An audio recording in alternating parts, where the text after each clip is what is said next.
Alrighty, so today I want to talk about EZAs for the Transcendent Dokkan campaign, potentially what we could be seeing, look at the categories related to it, and all of that fun stuff. So if that sounds interesting to you, let me know down below. Who do you think is going to EZA during this campaign? And don't forget to leave a like before you go and subscribe if you are new. So with that being said, first and foremost, let's talk about some major LRs who potentially could be getting their EZAs. And I think we did talk about this recently, but I want to kind of get it updated now that we've seen sort of where the celebration is headed, who we have, what we know, what we don't know. And that's going to be Cooler. It might be a little early for Cooler, maybe just a tad, but I think that this EZA has so much potential. It's actually kind of crazy. All we really need in terms of like gimmicks and things like that are just like the core defensive staples these days of like guard and damage reduction, which he does not have in his base kit. So the game is going to have to give it to us, right? And as well, we also have stacking attack. So maybe this ends up being like greatly stacking attack and then greatly raising attack and defense for one turn. Or maybe they stack attack on both super attacks and we can just get some absolutely insane damage with this guy. I really do think the sky is the limit for an EZA like this when you have somebody who could potentially end up hitting really hard. But the issue with this guy in specific is, to me, right here with the linkage, right? If we look here, can we see the buffs? And well, so it's not like the Dokkan link team or Dokkan info link tool, but universe's most malevolent, strongest clan in space, thirst for conquest, fierce battle, legendary power. There's one major thing missing in this rotation, and that is big bad bosses. And when it comes to big bad bosses, if you just were to run Cooler, would Cooler fit under the Omega Shenron team? That is a good question. If we were to go to big bad bosses and then we go right here and then we open you up right here, pause, and then Inhuman Deeds, Power Absorption, or GT bosses, Cooler is not on Inhuman Deeds, so he would not fit specifically on the Omega Shenron team. And for an extreme class character, I think that could end up being a little bit problematic because of the fact that you are sort of just restricting the teams that he can be on, right? Planetary Destruction's okay. Movie Bosses is okay, right? This team definitely needs some work. We'll be talking a little bit more with this category later, but like this team definitely needs a little bit of work, right? Like the Golden Frieza EZA is good. Golden Frieza and Gogeta is obviously very good. The Janemba EZA is okay. Super Janemba, Super EZA is okay. And then the 2024 spam here of Broly is also just sort of like okay at this point. Like they're pretty good to okay. Team Turles is all right. Cellmax is eh. The Broly trio basically fits like is like one of the main characters on the Golden Frieza and Gogeta team right now. So like with this Cooler EZA, the big problem to me is just who are you linking him with, right? I think in terms of getting like big bad bosses active, this is probably his best linking partner right here because you get big bad bosses, Universe Most Malevolent, Strongest Clan of Space, Fierce Battle, right? The teams that they share are pretty good and all that fun stuff. Like this is probably the rotation you would run for this guy. But Full Power Frieza right now isn't exactly like carrying you through the Supreme Magnificent Battle. He's not absolutely soloing every piece of content that you were playing in the game right now. So that could end up being a little bit difficult for this Cooler. But overall, I think that this EZA could happen during a movie heroes / movie bosses theme celebration like we are in right now. And looking at the movie bosses category, right, there's just definitely a lot of like work that needs to be done with it. I think potentially how you could get this team sort of where you need it to be is like at this point, I don't know if you super EZA tech Golden Frieza. Maybe, I guess you could, and then your rotations would be Golden Frieza with Golden Frieza, and then the other Golden Frieza with the EZA Golden Frieza, right? I know that sounds funny, but that's what you could do because they are differently named characters. So you would have like 4 Golden Friezas on the team, and then you would have floaters. I think that's probably how you would want to operate with this team. This Golden Frieza would be there, but like again, you don't want to link him. He couldn't go in slot 3 because the slot 2 characters would more than likely be this Golden Frieza and then the other one, right? But I guess they could go slot 1 on that first turn for sure. So Cooler, you guys know, I think could be a pretty interesting EZA for a movie boss. But let's go ahead and move on to the superclass portion of this. And you guys know this is going to be Super Saiyan Goku from the Cooler movie, aka Birdku, aka whatever you want to call him, right? I think with this character, it's very simple. Like first and foremost, what we need to do for this EZA is get rid of this.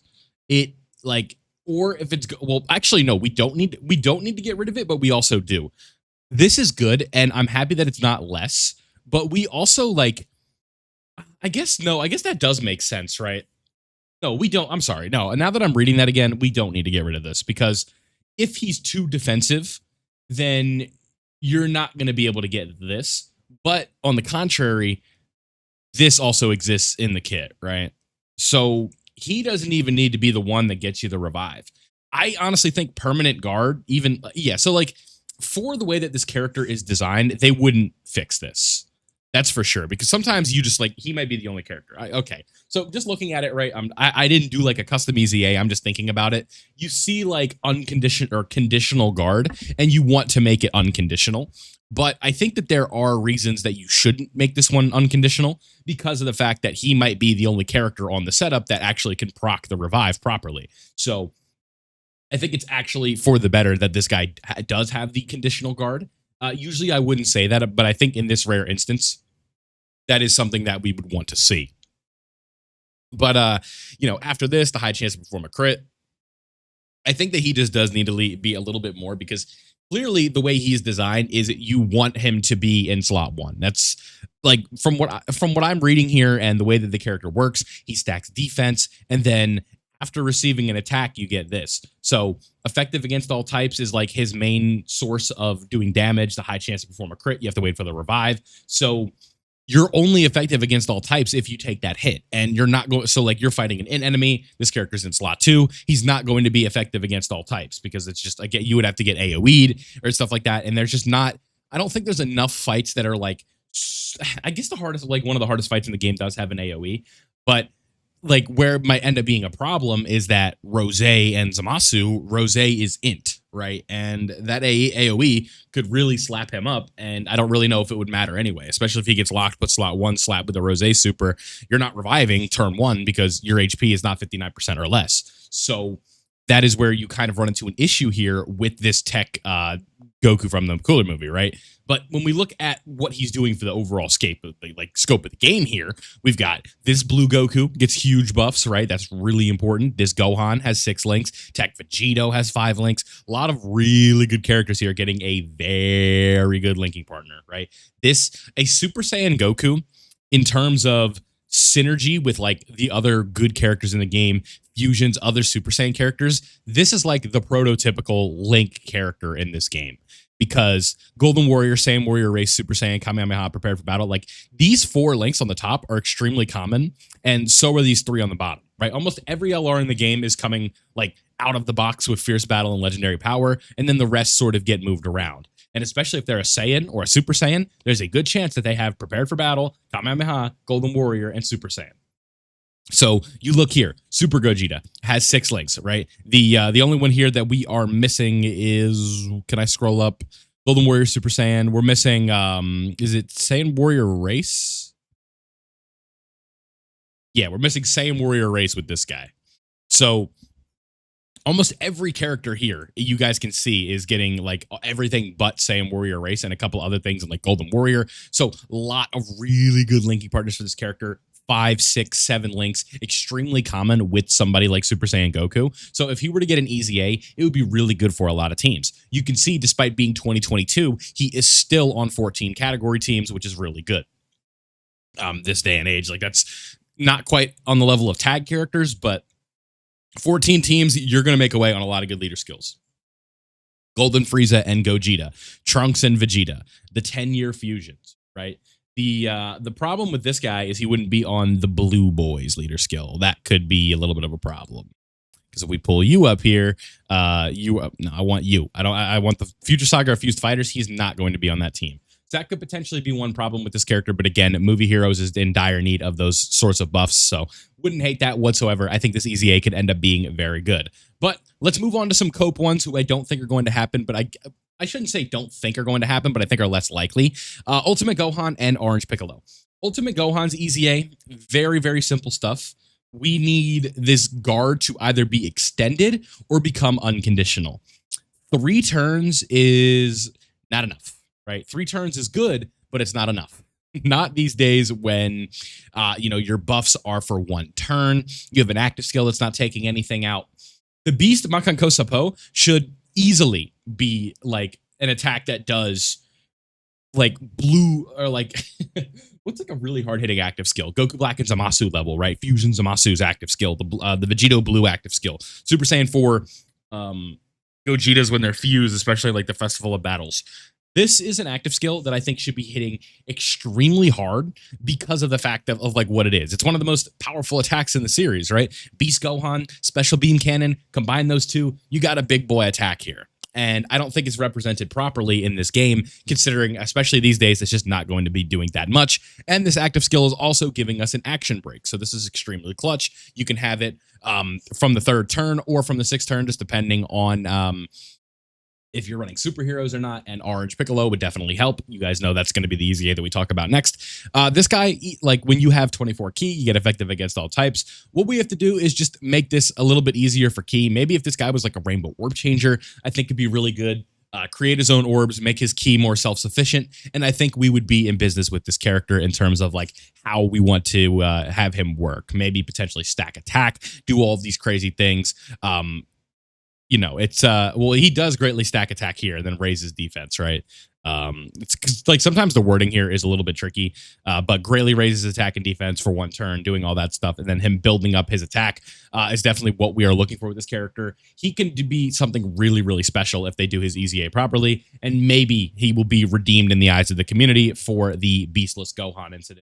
We'll play the LR animation just for old time's sake, but this was one of the damnedest days being a Dokkan fan in recent memory. Just watching this New Year's thing or the New Year's stream and seeing this guy, and it's like, oh my God, here's Beast Gohan. We see this art especially, and then we look at the top of the kit and there's no transformation button, and it's like, oh. So, you know, it is what it is. But last but not least on this list, I want to talk about our boy Orange Piccolo. This one is really simple to me. Like, all we really need to do for his EZA is give him like enough damage reduction to the right where he's got the ability to just like consistently take normals, because of the fact that he has abilities to take away supers with his giant form. That's really what it comes down to. He just needs to be able to hold it down and sort of come back to that like top 10 relevance that he was. You know, he was like the best unit in the game all the way up until Beast Gohan came out. So if he can redeem himself in that regard, I think that would be pretty good. But looking at the movie bosses characters in terms of somebody that could potentially get a super EZA, we talked about this recently, but this Tech Golden Frieza I think would be a good super EZA if they want to go down that route. Maybe they EZA, super EZA Wrathful Broly if he doesn't get an LR release during this year, but we shall see. So those are that for the EZAs. Who do we think will EZA during the celebration? If you have any other ideas, let me know in the comment section below. And as always, let's shout out to members and we can get up on out of here.